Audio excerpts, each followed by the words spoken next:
આજે ગુજસી talk act અંતર્ગત total 7 આરોપીઓ વિરુદ્ધમાં ગુનો નોંધવામાં આવ્યો છે.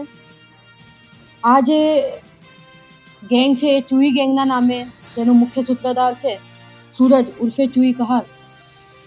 એ એના નેજા હેઠળ જે આ ગેંગ ચાલી રહી છે અને વડોદરા શહેરમાં અલગ અલગ પ્રકારની સામાજિક પ્રવૃત્તિ અને સાથે સાથે ક્રિમિનલ એક્ટિવિટીઝ કરી રહી છે, એને નેપ કરવા માટે અને એના ઉપર કંટ્રોલ લાવવા માટે આ ગુનો દાખલ કરવામાં આવ્યો છે.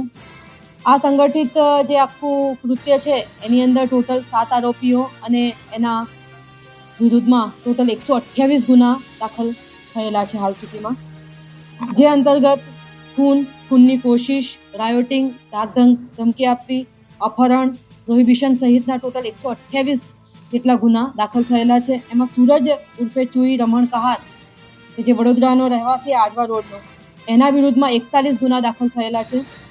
કુણાલ કહાર છે એના વિરુદ્ધમાં 32 અને અન્ય જે આરોપીઓ છે એના વિરુદ્ધમાં પણ 14 અને એમાં પ્રદીપ ઠક્કર એના વિરુદ્ધમાં 37 ગુના દાખલ થયેલા છે.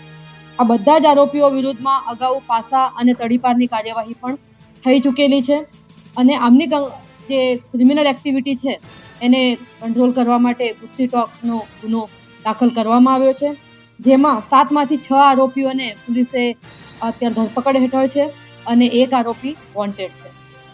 વડોદરા શહેર પોલીસનો આ વર્ષનો આ ચોથો ગુજસી ટોકનો ગુનો છે. આ પ્રકારની જે ક્રિમિનલ એક્ટિવિટી છે એને ધ્યાનમાં રાખીને શહેરમાં શાંતિ અને સલામતી જળવાઈ રહે એના માટે જેના પણ વિરુદ્ધમાં આ પ્રકારના સંગઠિત ક્રિમિનલ એક્ટિવિટી કરતા જે ગુનેગારો છે એને નિયંત્રણમાં રાખવા માટે ગુજસી ટોકના આ ગુનો દાખલ કરવામાં આવ્યો છે. સૂરજ ઉર્ફે ચુઈ રમણ કહાર, કુણાલ રમણ કહાર, અરુણ જયેશ માછી, દીપક ઉર્ફે દીપેશ દશરથભાઈ કહાર, પાર્થ ઉર્ફે સોનુ, બ્રહ્મભટ્ટ પ્રદીપ જાડીઓ ઠક્કર અને રવિ સુભાષભાઈ માછી. આ ટોટલ 7 આરોપીઓ છે. એમાંના 6 આરોપીઓ પકડાઈ ચૂક્યા છે અને એક રવિ સુભાષ માળી જે છે અરુણ જયેશ માછી છે એ પકડવાનો બાકી છે.